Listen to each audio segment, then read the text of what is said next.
Hi, I'm Jared from KTWU. Coming up, a segment from Sunflower Journeys. If you enjoy it, please consider visiting ktwu.org to make a contribution. Most of us are aware of the historic role that Topeka played in the desegregation of public schools in America, especially since the National Park Service began to tell that story here at Monroe School. But not so many are familiar with a community preschool in Lawrence that provided an integrated education at a time when it wasn't so common. The Lawrence Community Nursery School, nicknamed the Little Red Schoolhouse, was the first racially integrated preschool in Lawrence. It's the only co-op that I know of in Lawrence, Kansas. One of the few co-ops in the United States left. And the important aspect of that, I think, is just that the parents are working as a team with the teachers. And it really makes a strong impression on the kids. It has served the town and its surroundings for over 50 years and prides itself with emphasis on parent participation, racial diversity, and affordability. The average life, as I understand it, of a cooperative nursery school is usually 2 or 3 years. So this is really an old cooperative nursery school. The nursery school's beginnings can be attributed to a group of women who back in the 1940s were in search of a better way to prepare their children for kindergarten. Well, it was started in 1948 by a bunch of mothers that wanted to get together and have their children really get more or a better experience through social play and social development and get those skills builded in them for kindergarten. The mothers were part of a larger group whose goals were to erase the color line that continued to separate blacks and whites in public and social spaces. The group was known as the Lawrence League for the Practice of Democracy and was founded in 1951 during the early years of the Civil Rights Movement. In an era that wasn't very progressive, children from all races and backgrounds attended school here. The fact that we were interracial, that we were low cost and was a cooperative program was unusual then. Not so unusual now, but in '48 it really was.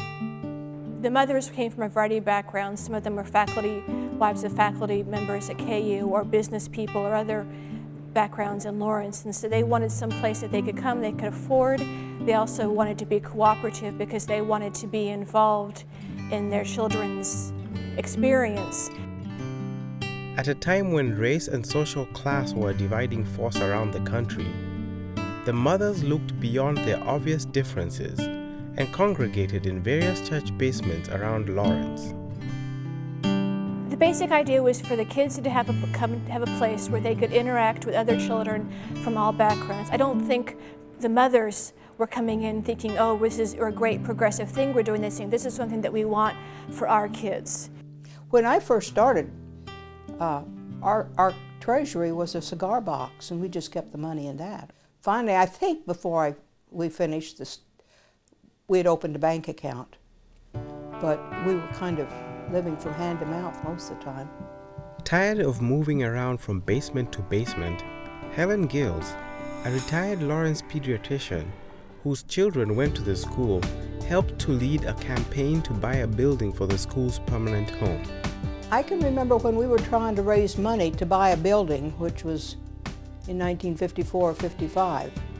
Two of our mothers went to see one of the so-called prominent citizens of the community, and they tried to appeal to him on the basis that this was a low-cost, cooperative, interracial school, and he said, "What are you, a bunch of communists?" Well, it was ridiculous.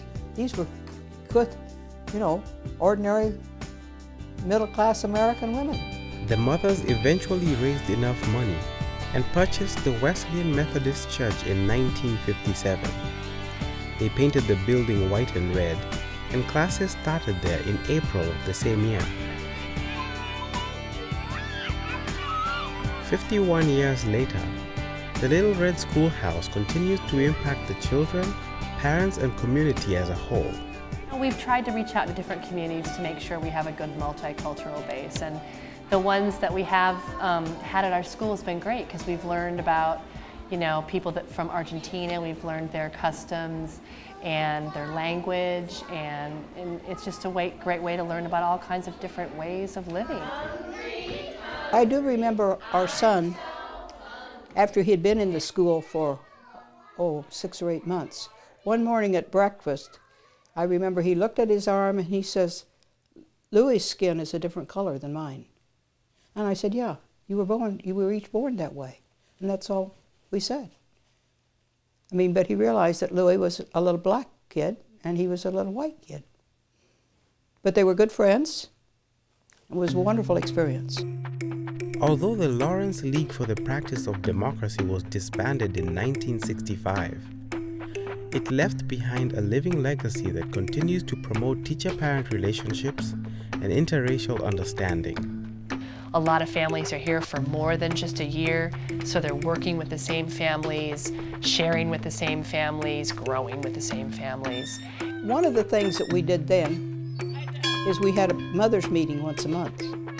And I'm sure that a lot of us left those meetings feeling like we'd be better parents for a while from having lived there and talked about the problems of the school, the problems of the children, and our teacher would talk to us about the age group we were dealing with. It was a very good experience.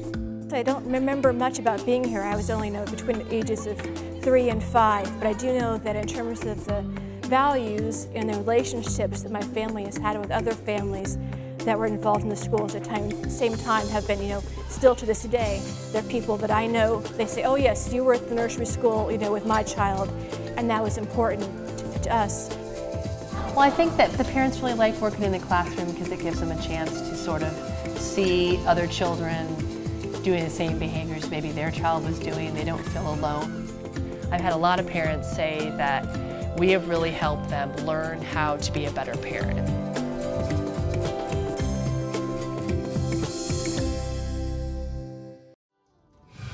Glad you could stop by to see a clip from Sunflower Journeys. There are more great local stories out there waiting to be discovered, but it takes help from viewers like you and me to make it happen.